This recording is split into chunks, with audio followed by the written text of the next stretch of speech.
Hello नमस्ते अनि तपाईँहरूलाई स्वागत गर्न चाहन्छु म पिएफएस टक्समा सदा झैँ आज पनि हामी उपस्थित भएको छौँ पिएफएस टक लिएर and we are going to talk about the World Cup yet again.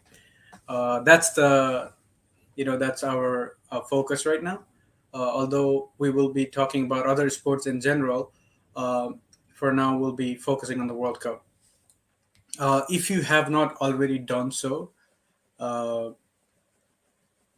please subscribe to our YouTube channel at Pigeon Feather Studio and hit that bell notification so that you don't miss out any new videos. On top of the show, of course, there's the podcast too. So please be sure to check that out as well. That being said, we're going to get started on the show today. Um, so first of all, with Brazil and Serbia playing today, today's last game, every team has played at least one game so far. So from tomorrow, it'll be the second game of the group. So let's go over, what's happened so far. So let's summarize what's happened so far together. Um, Give me 1 second. I'm going to pull this.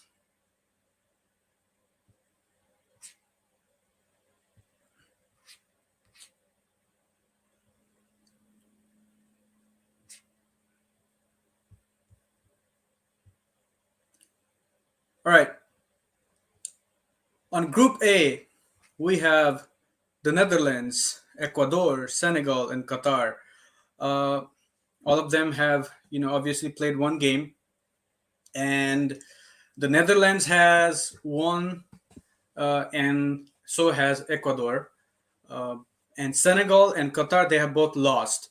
So Netherlands sits on top with 3 points, and Ecuador is second with also 3 points, and Senegal and Qatar are third and fourth, respectively. I believe, well, they both have the same goal differences. So I don't know how Netherlands is still on top. But moving on, if anybody knows why the Netherlands is number one and Ecuador is number two, given that they have the same record, please feel free to comment that. Moving on to Group B, we have England, Wales, USA, and Iran. Out of this four, obviously England has that win against Iran. They actually thrashed Iran 6-2. And the USA and Wales, obviously, they tied 1-1. So England sits on top with 3 points. Wales and USA, they share a point. And then Iran is on the bottom of the table with 0 points. It's not looking good so far for Iran, but they do have a chance to redeem themselves against Wales. And obviously, England and USA are going to go, against each other tomorrow. So we'll talk about that more later. Moving on to Group C, we have Saudi Arabia, Poland, Mexico, as I like to call it, and Argentina. Now, this has been the most surprising, group so far, I think, because nobody had expected Saudi Arabia to go on top. So Saudi Arabia is on top with 3 points. Poland and Mexico, they have shared points after that Robert Lewandowski penalty miss. So they drew the game, and Argentina is obviously on the bottom because they don't have any points. They didn't win any. They didn't win the game. Okay, moving on to Group D, we have France sitting on top very comfortably. And then we have Tunisia, Denmark, Australia. Tunisia and Denmark, again, they tie. There's a lot of ties in this World Cup. It's almost becoming a trend. I thought today's game versus Brazil and Serbia were also going to be a tie. But thankfully, that was not the case. And it was very entertaining to us. And But anyways, we have France on the top, Tunisia, Denmark, second and third respectively, and then Australia obviously lost against France, so they're on the bottom. So moving on to Group E, we have Spain. I don't think anybody was expecting Spain to score 7 goals against Costa Rica, but that's exactly what happened. So they are on top, and then there's Japan. There's Japan on right below Spain on the second spot, and then there's Germany, and then there's Costa Rica. Now, Japan defeated Germany. Just we talked about this yesterday as well, but I think it's worth a mention. It's worth a mention. Excuse me, that they defeated Germany in the same fashion as the Saudis defeated Argentina, and they sit in the second spot. They are a surprise of the tournament as well. Moving on to Group F, we have Belgium, Croatia, Morocco, Canada. Belgium obviously defeated Canada, so they're on the top. Croatia and Morocco they tied, so they share a point. They're second and third respectively, and Canada is on the bottom. Now Group G, the last. Excuse me, I spoke too soon. Well, Group G, we have Brazil, Switzerland, Cameroon, and Serbia. Obviously, Brazil and Switzerland got the win. So Cameroon and Serbia are the third and fourth with 0 points, with both Brazil and Switzerland having 3 points. But because of the goal differences, we have Brazil sitting on the top. And then we have Group H with Portugal, South Korea, Uruguay, and Ghana. Now, Portugal won today. Obviously, they also played. They almost gave away a point, and they always drew the game. As I don't know if you have already watched the highlights or not, or if you have already watched the match, but Iñaki Williams was sitting behind the goalkeeper, and he tried to sneak on the goalkeeper, and he slipped at the very moment where he was going to kick the ball. So he didn't get to score, meaning like he was behind the goalkeeper. He tried to sneak as the goalkeeper rolled the ball to kick the ball across the field. Now he tried to sneak in from behind and then tried to steal the ball, but then he slipped at the very crucial moment, and he couldn't equalize. But that would have been something else. Anyways, Portugal with the win. Cristiano Ronaldo looked very relieved after the final whistle. Obviously, he scored that penalty to open the scoring. And we have South Korea and Uruguay. They tied. It was a very entertaining, but at the same time boring match. We'll go over that in a little bit. But anyways, those are the groups so far. And from tomorrow, we're going to the second round of the group matches. So we have the big one tomorrow. Let me see here. I'll try to share the screen. All right. So give me 1 second, guys.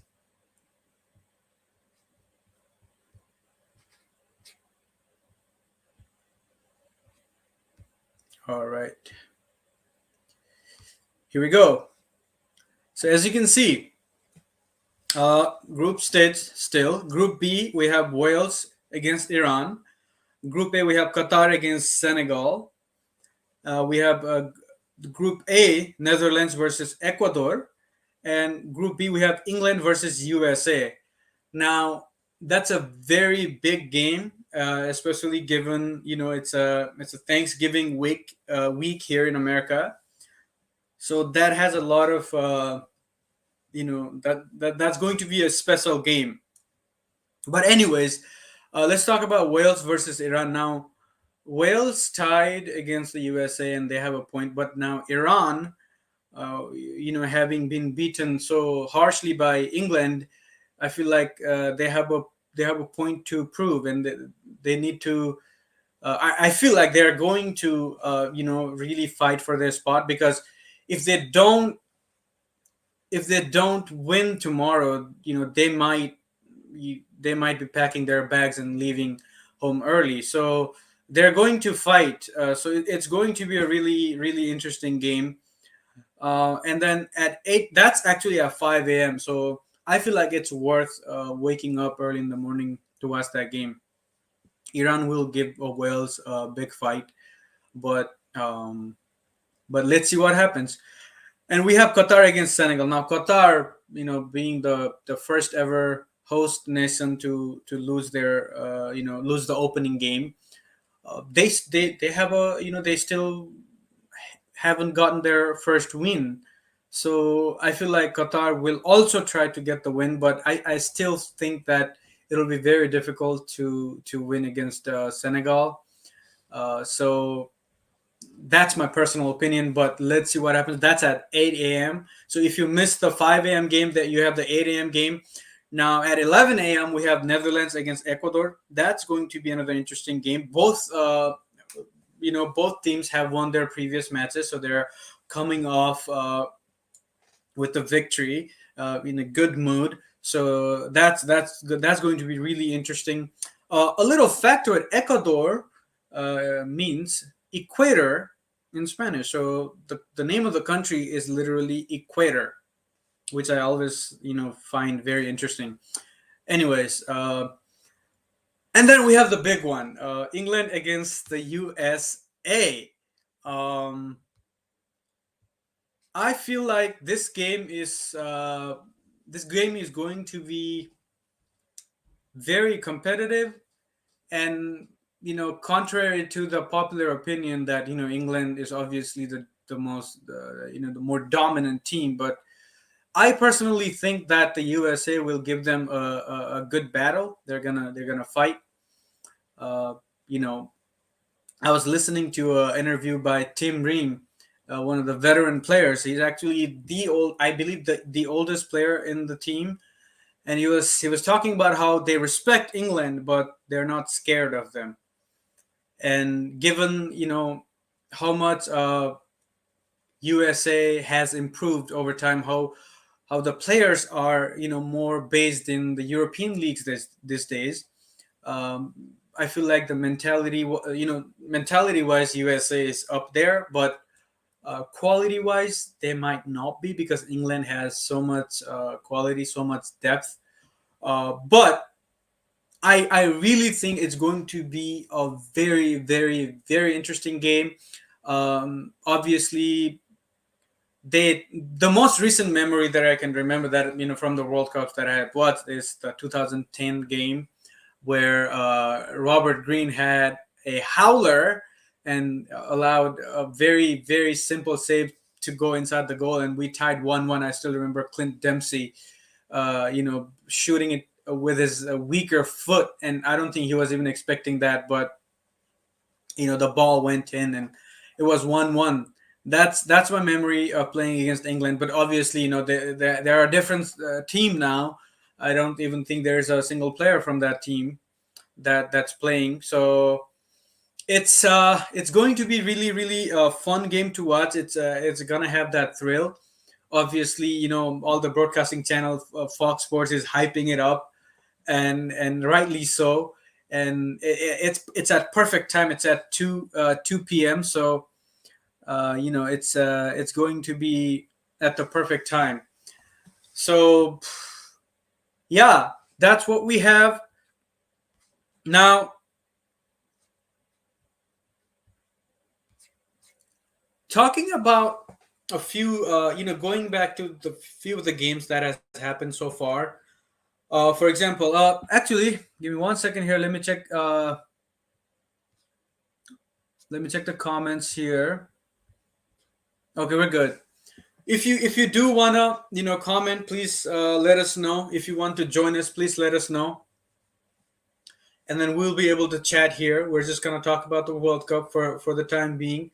But thank you so much for being here with us, and thank you for watching Pigeon Feather Studios. But I was talking about some interesting games that has happened so far. Uh, Obviously, Saudi Arabia has shocked the world by beating Argentina. Now, their next game, I believe, is on Saturday, which we will cover more tomorrow. But Argentina is going to be playing against Mexico. and that's going to be a very interesting game as well. But anyways, Japan did the same thing, and that's really showing how much these Asian countries are proving to be.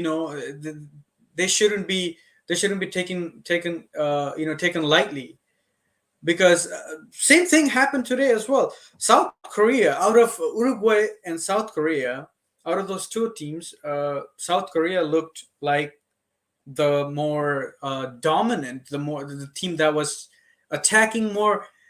They just didn't have, they didn't finish their chances, but I feel like they created so many chances. So I feel like Asian countries are doing really well. I don't know if it has to do anything with the fact that the World Cup is being hosted in Asia, which, I mean, kind of makes sense. There's probably more fans who can travel to Qatar as opposed to, like, somewhere in Brazil or like Russia. But Asian countries are, not to be taken lightly this tournament. But let's see what happens as as we progress, because it's only the first. They have only played their first game, so I don't want to draw into any kind of conclusions. But it's worth noting and giving them the credit that I feel like they deserve. But anyways, so the shockers, right? I was talking about the shockers, like Saudi shocking Argentina, Japan shocking Germany, and then South Korea playing very, very well against Uruguay. Uh, I feel like Uruguay are, if I were to, like, compare them to a club, they the way they played today, and the way they have always been playing in the World Cups, at least in the past two World Cups, they play like Atletico de Madrid. They're very defensive. They're very there's not a lot of creativity going on in the midfield. They do have good strikers, Luis Suarez, Darwin Nunez. They have Edison Cavani, but overall the way they play is just boring. They are very solid defensively, but you know it was just very boring to watch them play. But anyways, enough of that. Now let's talk about Germany. After having lost to Japan, they're in a tough position themselves. Now Spain, their next game is against Spain, and Spain is they thrashed Costa Rica 7-0, and they are they're not going to feel scared. They're not going to feel any kind of there's nothing negative going around in the Spanish team. They're going to be coming off high energies. So I feel like if Germany don't take the next game seriously, they could also be packing their bags, uh, which is, I think not a lot of people are expecting that. But I feel like if they don't take the next game seriously, Spain is very, capable of knocking them out. I don't know if, they played the same squad, but I checked the last score, and the last time they played against each other, Spain beat them quite heavily. They actually beat them 6-0, I believe. So Germany has to be very, very careful. They could be knocked out. Um, let's talk a little bit more about the last game from today, which was Brazil against Serbia. Now, it's worth mentioning how brilliantly Richarlison performed. I think everybody was very surprised that he was picked. Nobody thought, like, he would be able to prove himself, but he proved them wrong, and he obviously proved himself right. And he scored two amazing goals today, especially the second one. That was I think so far the goal of the tournament. It was an acrobatic finish, and there was nothing the Serbian goalkeeper could do. Although I must, give him a shout out, the Serbian goalkeeper, who made some amazing saves. Otherwise, the game would have ended, who knows, like 5-0 maybe. But That's not my point. The point I'm trying to make here is that I feel like from today's game, although Brazil came up with the victory, I feel like Serbia didn't attack them enough. They were too defensive. They were giving them too much respect. And when they had the ball, they were very conservative with going forward. So I feel like Brazil have still they need to be tested, and I wouldn't really jump on the bandwagon, or I wouldn't really call them the tournament favorites just yet. But obviously, it's Brazil. They're super talented. They have so much depth. So there's always, I mean, they're Brazil. Brazil is always going to be, uh, you know, uh, an interesting, dangerous opponent in the World Cup, because they are the one. I mean, they have won it. Excuse me, I can't talk today. They have won the World Cup the most. So obviously, Brazil is going to they also have to. I mean, they haven't been tested with like a tough opponent. So I feel like with so many young players in Brazil, if let's say if in the knockout stage, let's say they're facing a tough opponent like some European country, and if they're down by a goal, are they going to be able to consume that pressure and equalize and come back? Are they capable of doing that? Now, obviously, Serbia, I'm not trying to discredit them, but they're not the strongest European team. So I feel like, given how much there's the hype of Brazil today, I feel like they still need to prove themselves. Now, I'm not trying to be a hater. This is just my you know just my opinion. Obviously, you can disagree with me. uh, but anyways, I think for now, that's it. We will be back tomorrow with more interesting stuff. And obviously, we're going to try to bring somebody on the show. We had a guest today, but unfortunately, they couldn't make it at the last moment. But if you do want to participate in our show, please contact us. Um, I'm going to put our email up here. There we go. Um, That's our email right there, pigeonfeatherstudio@gmail.com. So shoot us an email or message us on social media, and then we can bring you on the show, and then we can go one on one, talk about the World Cup, go have a good conversation.